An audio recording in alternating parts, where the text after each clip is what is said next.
Kalau kita punya masalah, betul semua hidup pasti ada masalah. Tapi dengan pola pikir yang hidup, kita bisa tahu yang mana sih yang sebenarnya intisari dari sebuah masalah itu.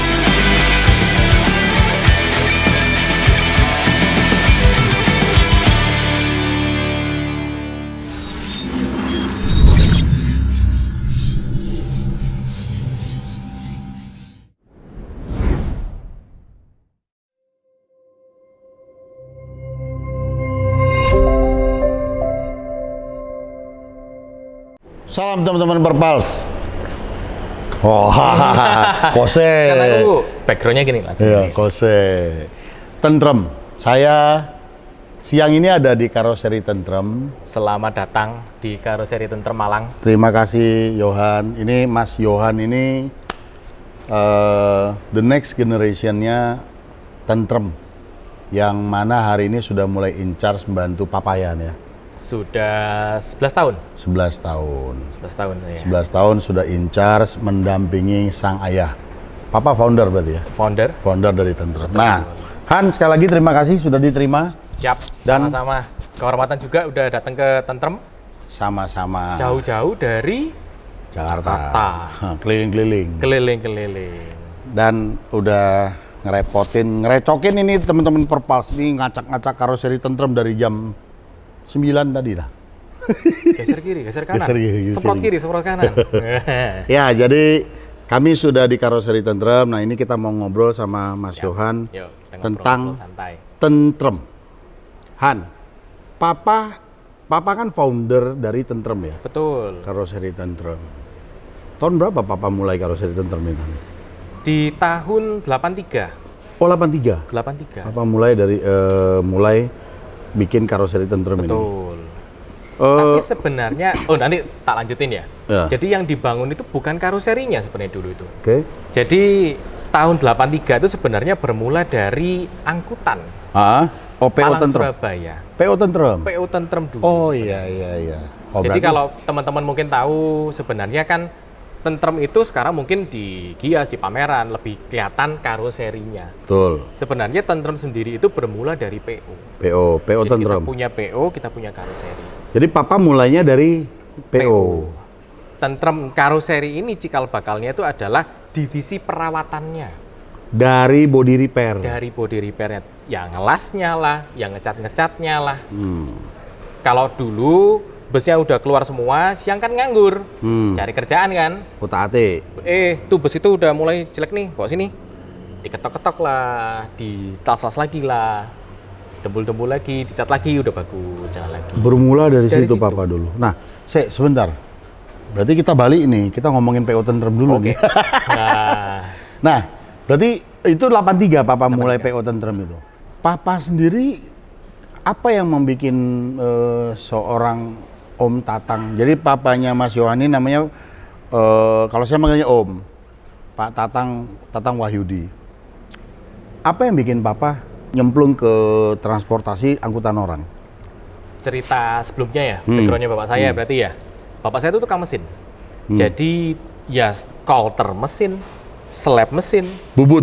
bubut bisa. Oke. Dulu itu bermula dari tukang bubut panggilan, Oke. tukang mesin panggilan. Pernah dipanggil ke daerah Malang-Malang Timur, dia itu kayak rumah retret gitu, gensetnya rusak, diperbaikin. Oke. Traktor diperbaikin, Pertanian. bisa. Lama-lama tawarin. Ini Tentrem itu sebenarnya bukan merek kita. Kalau kita cerita tahun 80-an ya, sudah ada bus Tentrem ini sebenarnya dulu. Oh gitu. Jadi dari situ ceritanya panjang, tapi singkat cerita adalah Tentrem ini akhirnya brand ini dijual ke bapak saya. Ke Papa. Ya, dijual ke bapak saya, barulah bapak saya yang lebih menseriusin. Ya kita akhirnya tahunya sekarang Tentrem itu Pak Tatang bapak saya ini. Papa. Karena yang dulu itu orangnya ya pokoknya sebatas punya, dijalanin, tapi bukan satu-satunya usahanya dia. Oh banyak usahanya. Banyak. Sehingga PO Tentrem itu Nggak diseriusin, akhirnya dijual ke bapak saya, akhirnya dari situlah bapak saya yang menjalankan dan mengembangkannya. Jadi Papa itu beli perusahaan bus existing Existing. pada saat itu. 70 sekian atau 80 sekian ya. Oh. harusnya ya. Lusian berarti kan hampir 50-an tahun yang dulu. Iya. Papa mulai serius terjun dari ahli mesineri, ya kan gitu kan? Bubut dan segala macam, terus papa masuk ke industri transportasi. Transportasi dulu. Ya, transportasi. Berjalan transportasi, mengembang. Betul. Tapi concern dengan Malang Surabaya aja, nggak kemana-mana. Ya, kita kan kalau sekarang kan cuma Malang Surabaya, Malang Blitar, Malang Jember. Itu aja. Nah, berjalan waktu karena ada kebutuhan body repair. Nah, yaitu pada saat beroperasi utak-atik, repair, bisa bikin body. Betul. Tahun berapa karoseri Tentrem papa mulai? Karoseri itu 90-an. 90-an. Kurang lebih ya di angka 92, 93-an itu ya. Oh. Itulah baru mulai digeluti, mulai diseriusin. Terus yang terjadi, kalau kita ingat 96, 97, Krismon. Betul. Wah, hancur lagi karoseri waktu itu. Nah, aku ingat pada saat itu kan zaman salah satu merek dari Jepang ya, Nissan. Betul. Oh, itu rame banget itu. Rame banget dan banyak PO yang menggunakan karoseri Tentrem, bodi Tentrem, keluar ke pasaran. Oh, itu rame sekali tuh teman-teman Perpals zaman kala itu. Nissan CB, Nissan RB, RB, CB. Nah, di situ juga kalau nggak salah papa pakai juga ya, ada pakai. Nah, pertama melihat model asli, model yang didesain oleh Tentrem itu Galaxy. Betul.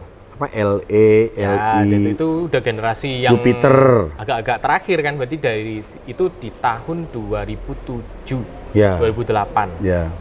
Karena sebelumnya kan masih uang teko apa gawe model apa ya digawe.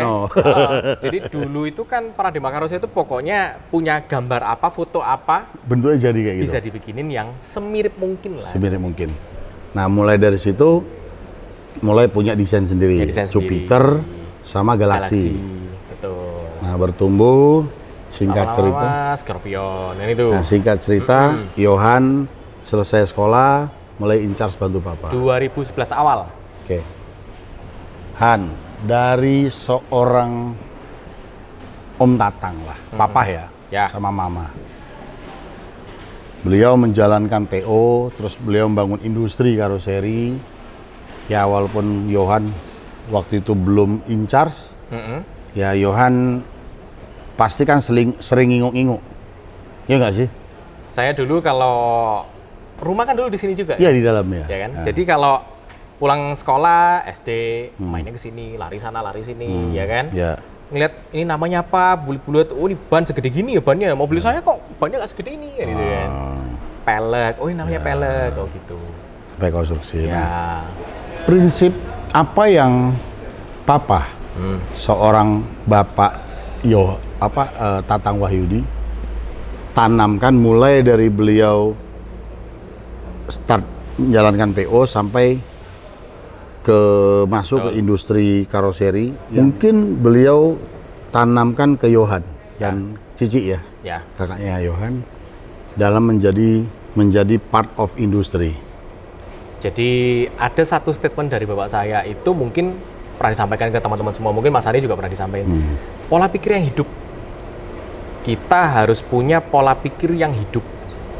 Itu prinsipnya bapak saya. Jadi kalau kita punya masalah, betul, semua hidup pasti ada masalah.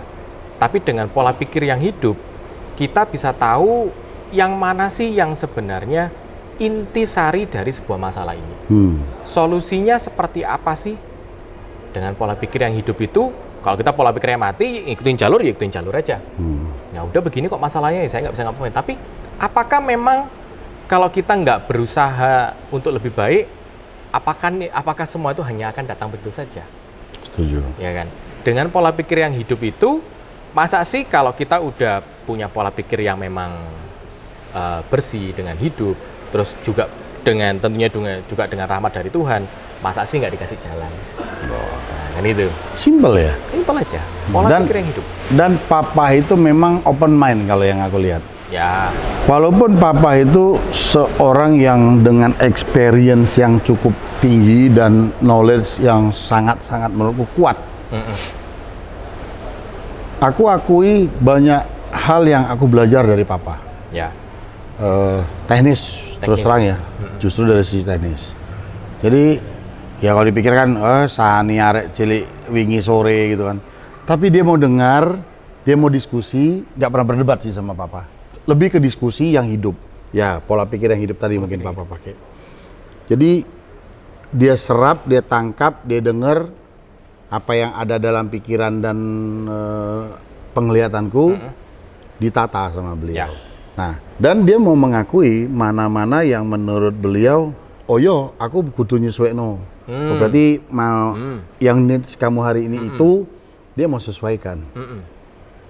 Itu yang aku tangkap dari seorang papa ya, dari seorang Om Tatang. Nah, termasuk ya apapun lah, masalah model, apa, konstruksi. Dan ya salah satu guru, mentor yang menjadi acuanku untuk bicara konstruksi itu ya memang papa. Ya. Nah, hari ini sudah dengan Johan. Timbul tenggelam dunia, kondisi apa dunia usaha, itu kan papa cukup kenyang mungkin ya mengalaminya. In proses, Johan selesai sekolah, Johan join ke bisnis ini. Itu memang sudah mbok niatno untuk join ke industri ini atau memang karena terpaksa anak laki-laki satu-satunya papa nggak ono singing ngewangi terus kamu join? Pastinya sih kalau saya baca dari papa sama mama ya berarti ya, kepengennya pasti kan kita kembali ke sini setelah kuliah, kumpul sama keluarga. Jadi kan seperti itu. Terus di satu sisi juga kalau aku ngelihat waktu itu saya lulus itu kan di lulus SMA 2015. Kuliah terus sempat S2 juga. Apakah ya memang saya lebih baik cari kerjaan di luar lah. Terus yang di sini pokoknya apa urusannya papa kan gitu. Ya nggak bisa juga gitu juga. Ya. Apakah ya memang saya lebih baik meninggalkan semua ini, cari kerja sendiri yang memang sesuai dengan passion, kalau bahasa sekarang gitu kan. Apakah memang lebih baik opsi kedua, kerjaannya memang sudah dirintis, cita-citanya ini, dengan adanya saya bisa lebih mengembangkan lebih lanjut lagi. Kalau cerita mundur satu, sebenarnya apa yang dikerjakan sama papa saya ini, juga cita-cita dari kakek saya. Mbok Yao, saya punya oplet satu, zaman dulu masih oplet kan, saya bisa kelilingan buah ini ke Banyuwangi dan seterusnya. Akhirnya papa, kenapa kok akhirnya kepengen punya bus? Angkutan. Malah angkutan, mau ketemunya bus. Saya sendiri juga sama, jadi melanjutkan dari turun-menurun dari kakek, cita-citanya seperti apa, dari bapak saya cita-citanya seperti apa. Kenapa nggak aku berkecimpung aja di sini? Kebetulan kalau otomotif, seneng memang. Memang punya seneng. Jadi dari situ, yes. Jadi dari SD udah main-main sini.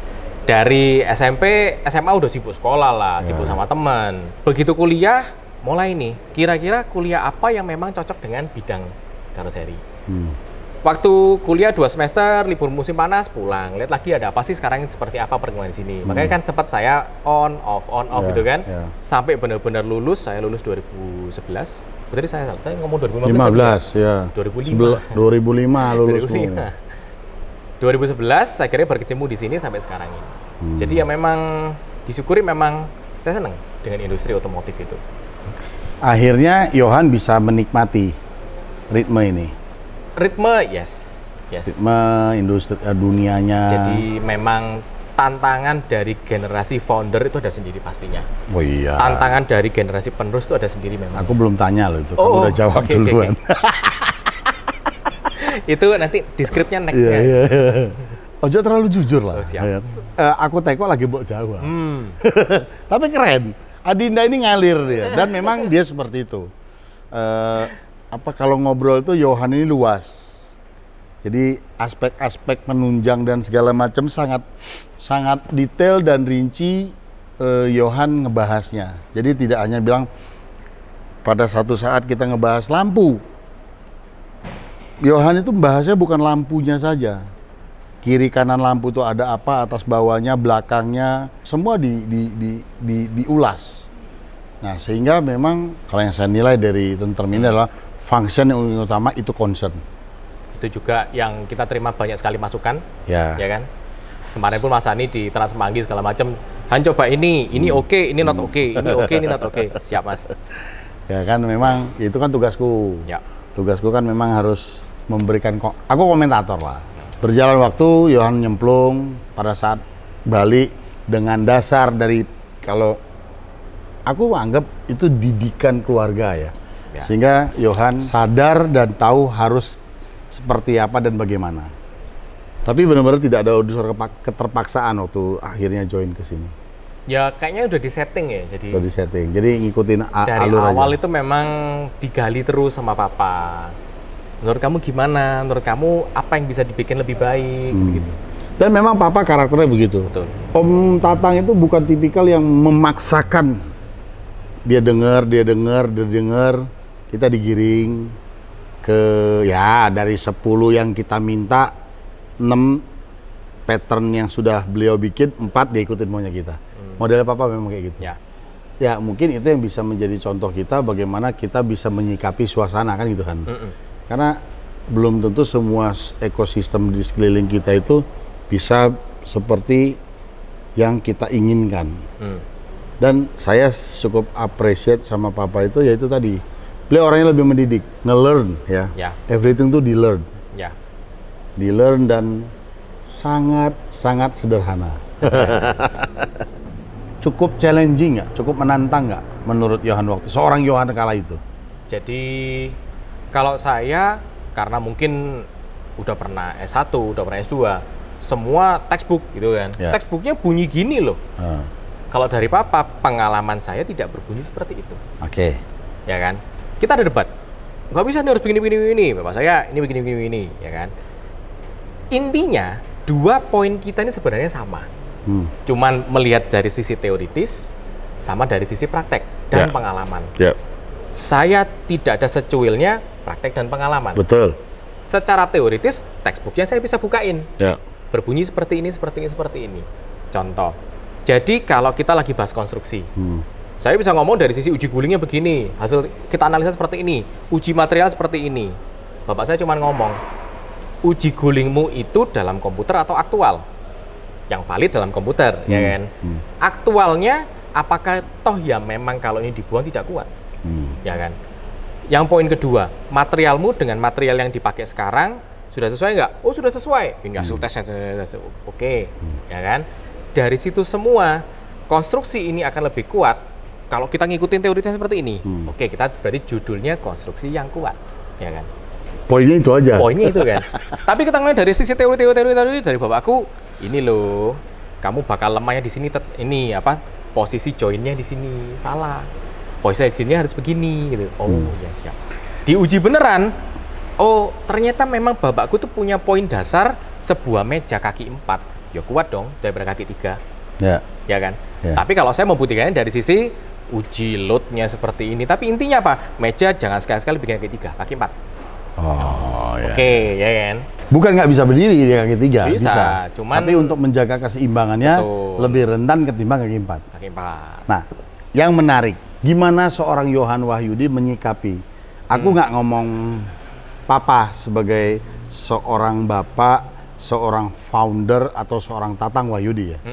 Ini kita bicara Yohan sebagai anak muda, sama lah seperti Mas ya. Kita sama-sama satu generasi. Yohan menyikapi generation gap dan supaya ini cair.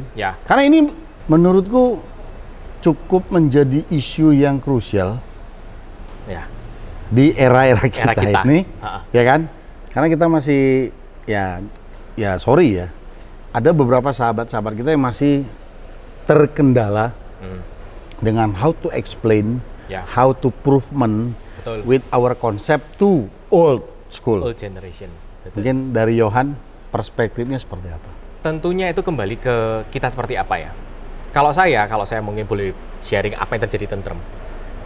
Bapak saya punya kelebihan seperti tadi yang saya sempat sekilas sampaikan. Bapak saya punya kekurangan, tidak bisa memahami gambar komputer. Kita di sini, engineering di sini sudah semuanya full 3D drawing. Kita presentasikan, pakai proyektor, seret ini geser sini, puter sini, 3 dimensi sini. Coba slice, section view, keluarnya seperti apa? Wah, itu bahasanya kan keren banget.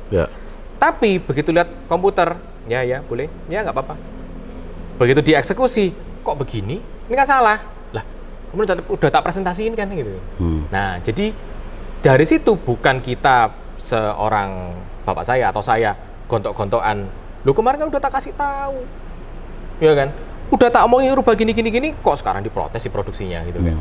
Tapi saya yang harus tahu adalah, oke, berarti bapakku untuk membayangkan sebuah gambar komputer tidak akan bisa sejelas memvisualisasikan dalam bentuk fisik. Akan menjadi salah kalau saya ngotot di titik itu. Nah, berarti berarti saya mundur satu tahap. Tak bikinin prototip kecil-kecilan ya. Versi simpelnya ya. Ini loh yang maksud saya poin kemarin yang dipresentasikan anak-anak engineering. Poin 1, poin 2, poin 3, titiknya di sini. Oke nggak? Oh, ya wis oke. Nah, begitu aktual aplikasi besarnya, itu udah nggak ada masalah. Poin-poinnya seperti itu. Memang di sisi satu kan, aku pengen buktiin aku lo bisa. Ya kan? Di satu sisi juga, kenapa sih kok selalu nggak setuju kayak gitu kan? Padahal tak presentasi ini maunya gimana? Nah, mungkin dari teman-teman yang aku juga pernah ketemu, itu juga pernah ada, pasti ada problem di sana. Cuman kan bagaimana cara kita sekali lagi tarik ulur, toh tujuan kita sebenarnya sama kok. Nah, tinggal kita membahasakannya dalam bentuk apa nih. Ya. Kalau kita sebatas pokok ngomongnya nggak bisa, harus sesuai dengan konsep yang ada di komputer, nggak akan ketemu. Ujung-ujungnya bagaimana saya membuat pola pikir yang, kembali lagi pola pikir yang hidup ya. Kita tahu akar masalah di mana, kita tahu tujuan kita mau kemana. Tinggal how to-nya. Nah, itu loh yang saya lagi sekarang juga terus berkecimpung di sini. Saya tahu bapak saya karakter seperti apa sih? Saya tuh kepingin kemana sih? Saya tuh pola pikir seperti apa sih? Tujuannya satu, bagaimana menciptakan produk ini yang baik untuk customer. Atau ujung-ujungnya customer yang akan enjoy menggunakan produk kita. Ya kan? Dari masukan-masukan yang ada ini, bagaimana saya mengemas. Goal akhirnya kan customer. Betul. Customer satisfaction dengan customer needs. Ya. Nah, inilah teman-teman Perpals, kalau saya bilang, ini kalau kita bisa, aku simpulin ya Han ya. Kita yang muda ini harus bisa mempresentasikan kepada generasi sebelum kita how to dan what next. Ya. Karena kalau kita tidak bisa mempresentasikan itu, bisa menjadi sesuatu yang buntu. Nah, apalagi kalau dapat kaum mutungan. Dan dari cerita Mas Yohan tadi, ini bukannya Yohan menceritakan terjadi perdebatan atau apalah dari perspektif negatif di dalam tentrem, tapi ini kita bicara generasi tadi. betul. Nah, ini terima kasih Mas Yohan sudah mau ngobrol, share dengan apa yang dialamin, agar semua tuh bisa ngerti. Tidak serta-merta dan semudah itu. Namun pasti bisa kalau tahu caranya. Intinya kan itu kan. Dan tujuan kita sama loh. Tujuan kita sama. Setuju Mas. Sama lah. Tujuan kita sama. Kita tuh kira kurang lebih sama. Mungkin aku lebih dulu ngalamin kan. Kalau ditarik ke belakang, poin itu sama. Cuma jalannya aja yang beda. Kita relatif, anak muda tuh relatif yang nggak apa-apa, bayar aja tol. Lebih cepat, mobil lebih hemat, fuel consumption, bla bla bla bla. Nah, mungkin yang generasi sebelumnya berpikirnya berbeda. Loh, ngapain masuk tol? Dari sana kan bisa. Ya kan, nggak bayar. Tapi mungkin lupa tire consumption lebih boros, fuel consumption mungkin sedikit lebih boros, waktu mungkin agak lama, bla bla bla bla. Endingnya tuh tujuannya sama. Saya punya contoh soal juga. Nah. Kalau kita bus, lihat kiri dan kanan kita ya, sama belakang kita tentunya. Bus itu kan garisnya lurus-lurus. Kiri kanan aja, belakang nggak enak nih kan. Oh iya, kiri dan kanan. Bus itu kan lurus-lurus, panjang-panjang. 2015, saya masih ingat. Saya lagi debat, 15 ke 16 ini. Pak, kita kayaknya mulai harus modernisasi teknologi. Kalau dulu kita pakai gunting, potong, cuman dilipat, gunting, lipat, gitu kan. Kita kayaknya mulai harus beranjak ke teknologi laser, ya kan. Bapak saya poinnya cuma satu. Kita loh, bus itu lurus-lurus. Gunting kan lurus. Ngapain harus pakai laser? Oke, ya kan. Yus, kita mundur. Mulailah sekarang tak kasih ke bapak saya dari YouTube, ya kan. Ini loh bisa gini, ini loh bisa gini. Kalau saya punya mesin ini, saya bisa bikin produknya A, B, C. Iya, tapi kan mahal. Oke, ya kan. Tapi mulai, oh iya ya, ternyata bisa bikin macam-macam ya. Maju lagi. Ternyata kalau kita bisa satu lembar plat ini dipakai satu komponen, waste-nya sangat minim. Yes. Ya kan? Oh iya ya. Oh, ini apa nih waste ini segini banyak? Seperti itu. Hasil gunting kan cuma lurus dan lurus. Otomatis kan sisanya buangnya lebih banyak. Mulailah kita ketemu jalan tengah. Ujung-ujungnya 2015 kita SPK, 2016 barangnya datang. Kita enjoy. Sampai detik ini kita udah punya 3 laser malah. Jadi memang apakah saya waktu itu pokoknya saya harus punya laser? Apapun yang terjadi kalau nggak dibeliin saya tak golek dewe. Tak golek dewe. Kan nggak bisa. Tapi tujuan kita waktu itu apa? Kita kepengen bikin produk yang bagus. Bapak saya pun akhirnya, oke, kamu butuh berapa? 1, oke. Setelah ini apa? Setelah ini saya butuh ini, saya butuh ini, saya butuh ini. Sekarang pelan-pelan ya mesin kita mulai komplit. Apa? Akhirnya ketemu manfaatnya apa sih? Kenapa sih kok saya meminta sebuah teknologi ini? Malah saya lebih banter, tuku alat. Saya laser punya 3. Bending saya sih punya 4. Itu sama. Ya kan? Saat mau melompat dari unit yang biasa ke unit teknologi lebih tinggi itu. Mas Ani kasusnya seperti itu. Iya, ngapain? Dan kebetulan unit Sun pertama yang premium super tuh ya buatan Adinda ini. 2013. 13. Ya, 2 unit kan. Nah, itu pun sama dengan pola pikir old school-nya. Ini harus ke Mas Tatang ini. Wah. Ya, tapi ada hal yang kita nahan, biarkan kasih areanya beliau-beliau itu improvement, terus kita tempel. Ya. Pada akhirnya nanti bisa gatuk lah. Betul. Kalau bahasa Jermannya kan gatuk gitu kan. Gatuk. Ya. Nah, Kalau jadi bahasa Jawanya getuk. Getuk, aku manis. Nah, jadi semua itu ada proses dan tinggal bagaimana kita menyikapi proses itu supaya konsep kita ini bisa sama-sama nyambung. Jadi kalau kita lihat, tidak ada yang semudah itu tuh nggak ada. Dan apalagi secepat itu. Ya hoki lah kalau itu rezeki, bejo lah kalau ibaratnya istilah orang Jawa itu kan uripmu bejo lah. Artinya dari 10 mungkin ada 1 atau 2 yang plak. Itu pun pasti generasinya tuh ya mungkin nggak terlalu jauh ya range-nya, agak dekat. Artinya agak dekat itu bukan soal umur ya, tapi mungkin ya maaf ya Han, papa sama ayah kan sama lah ya, backgroundnya dari memang ya benar-benar dari bawah lah. Betul.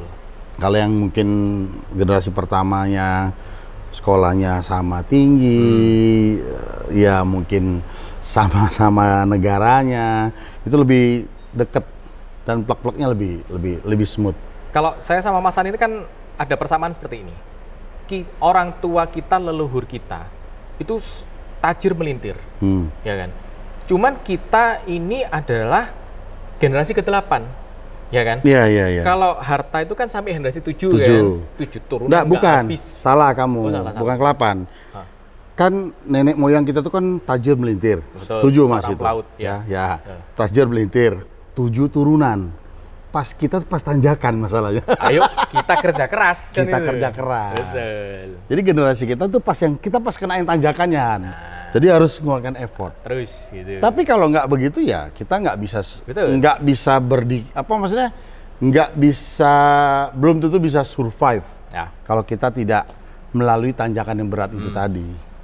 Justru effort yang dikeluarkan itu menjadi satu pelajaran yang tidak ada nilainya. Tidak ada. Sangat berharga lah. Sangat berharga. Dan pasti itu berguna untuk masa depan. Karena kalau tidak kita melalui proses-proses yang, aku nggak bilang berat ya, yang menantang.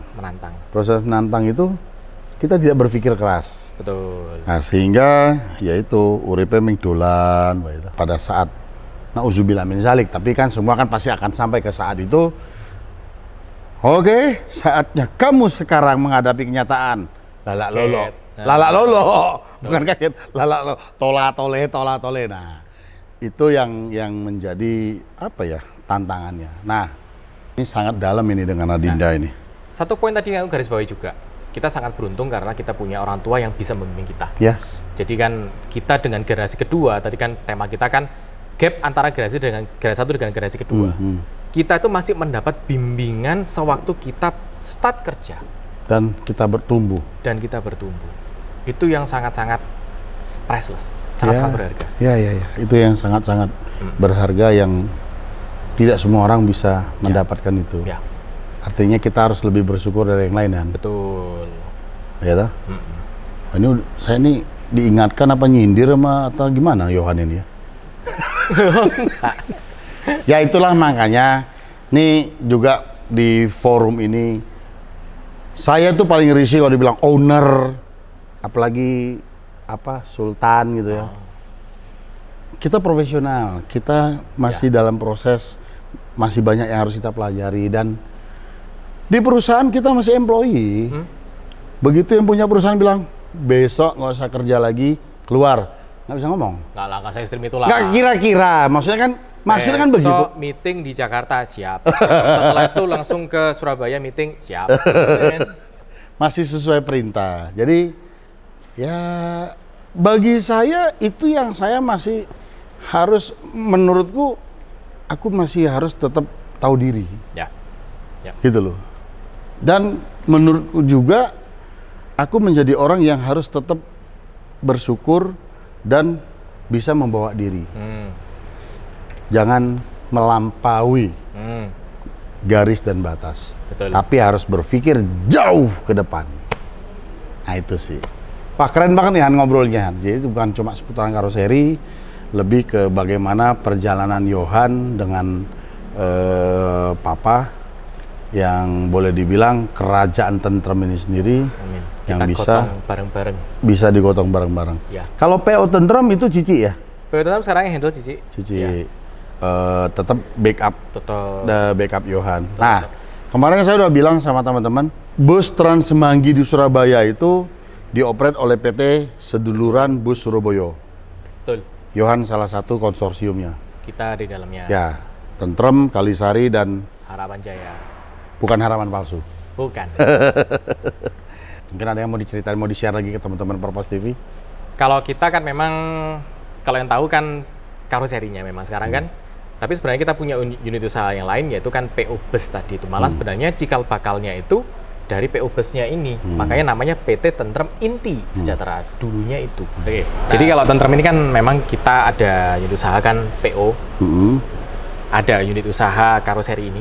Dan juga yang terakhir kan kita join di Transmanggi itu. Ya. Jadi kita operator bus kota Surabaya itu. Ya. Koridor 2 berarti. Dari barat ke timurnya. Ya.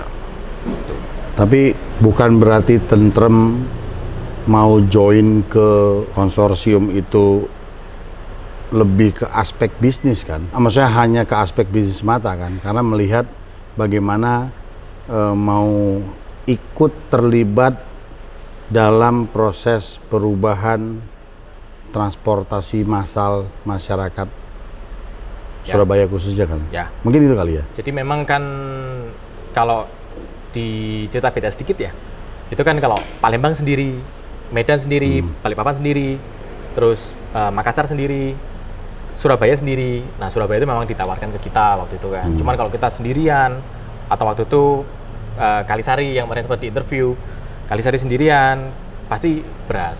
Makanya kan teman-teman, ayo mau digotong bareng nggak? Gotong bareng kita sempat tanya ke beberapa teman-teman yang lain, ada yang oke, ada yang nggak oke. Akhirnya ya wes dari yang oke ini kita ketemu bertiga ini, akhirnya kita jalan bareng. Yang berkomitmen bersama gitu ya? Yang berkomitmen bersama. Gimana kan mesti klop juga kan? Ya. Oke Han, ada pesan dari seorang Yohan Wahyudi nih buat masyarakat pengguna dulu deh, pengguna transportasi darat yang duduk di dalam kabin buatanmu. Naikilah bus yang berizin dengan jelas. Oke. Kok ngono? Karena kan gini, gimana kita kalau karoseri ya, kita berusaha bikin bus ini secantik mungkin, sebaik mungkin tentunya, tapi nggak boleh lupa dari peraturan yang ada. Ya. Nah, dari peraturan yang ada ini tentunya juga kan apakah ya kita bakal cari bus yang pokoknya murah, pokoknya pulang, kan nggak boleh juga. Ya. Mesti kita pinter-pinter juga dan jeli-jeli juga untuk memilih bus yang memang reliable. Nah, itu yang memang tentunya Kita sekarang mesti, saya yakin teman-teman semua di PO juga masalah perizinan, masalah serut, masalah ujikir, semuanya itu juga kita udah mengejar terus sebaik mungkin, memberi pelayanan yang sebaik mungkin, unit yang sebaik mungkin. Otomatis kan dari pengguna, saya yakin sekarang bus itu juga sudah jauh lebih baik lagi. Asalkan memang layanannya jelas, PO-nya jelas, beranilah kita ambil naik di unit yang itu. Oke. Jadi ayo kita sama-sama menjaga industri ini Ya. sehingga menjadi satu ekosistem yang berkesinambungan dan sustainable. Betul. Ya itu salah satunya menjadi tanggung jawab pengguna sih. Pengguna. Nah kalau untuk mitra kerja, operator, mungkin yang ada di Perpals TV ini kan ada yang calon pengusaha, baik itu calon pengusaha transportasi atau usaha lain, dan yang sudah menjalankan usaha khususnya transportasi darat. Betul. Mungkin ada yang mau disampaikan dari Yohan? Kalau saya bilang belilah saya, wah sombong nih. Ya Tak kan? tutup langsung kita closing aja. closing. Mas. Tapi yang penting adalah gini, yuk main ke Malang, yuk dilihat Tentrem ini yang sekarang seperti apa, bagaimana cara kita membuat bus, dan apa yang memang saya bisa sajikan ke customer. Kalau memang ini cocok, boleh dijadikan pertimbangan untuk dipakai. Karena kita di sini juga nggak main-main, kita cita teknologi kita udah sampai ke aluminium body, sampai ke stainless, rangka stainless. Kita bisa olah itu semua dengan profesional yang kita punya. Kita punya kelebihan yang memang saya yakin plus ini bisa cocok untuk medan Indonesia manapun. Dan dari sisi kestabilan, saya boleh bilang Tentrem ini untuk konstruksi bodinya, body rollingnya sangat-sangat enak. Tentunya nggak luput dari masukan-masukan dari user. Gimana kan user yang setiap hari megang unit ini. Itu yang benar-benar sangat berharga. Oke, Yohan. Terima kasih, Adinda. Terima kasih juga untuk kesempatannya kita sharing, panjang banget. Apalagi kita menggarisbawahi yang mungkin masalah yang mungkin teman-teman pasti di sana juga mungkin bisa juga mengalami. Antara generasi ke-1 generasi 2, terima estafetnya ini gimana. Dan bagaimana menjalankan dan menyikapinya. Kita sebagai generasi kedua seperti apa, Mas Ani juga kasih masukan seperti apa. Terlepas dari produk, tadi kan banyak diskusi mengenai histori, mengenai cara kita untuk komunikasi. Itu topik yang sebenarnya sangat menarik. Mungkin lebih penting ya, kalau menurutku. Yang lain itu penting, tapi itu lebih penting. Kalau kita tidak bisa mengkomunikasikan dengan baik, kita tidak bisa mempresentasikan dengan baik, ya awak dhewe iki hadir nang dunia iku ya mergo wong tua ya. Kita hari ini dari orang tua kan gitu. Apapun itu tidak bisa dilawan. Betul. Titik nggak pakai koma. Betul. Oke, teman-teman Perpals, Yohan sekali lagi terima kasih, salam hormat untuk Papa. Siap. Dan Mama, juga keluarga besar Tentrem Group. Atas kesempatannya. Sama-sama, semoga selalu sehat, tetap berkarya, kita menyongsong tahun depan yang lebih baik dan lebih baik lagi. Amin. Moga-moga tahun depan lebih baik lagi dan tentunya optimis. Amin. Bahwa industri transportasi darat ini akan semakin berkembang. Amin. Makasih Han, kita salam gas dulu ke situ. 1, 2, 3, gas!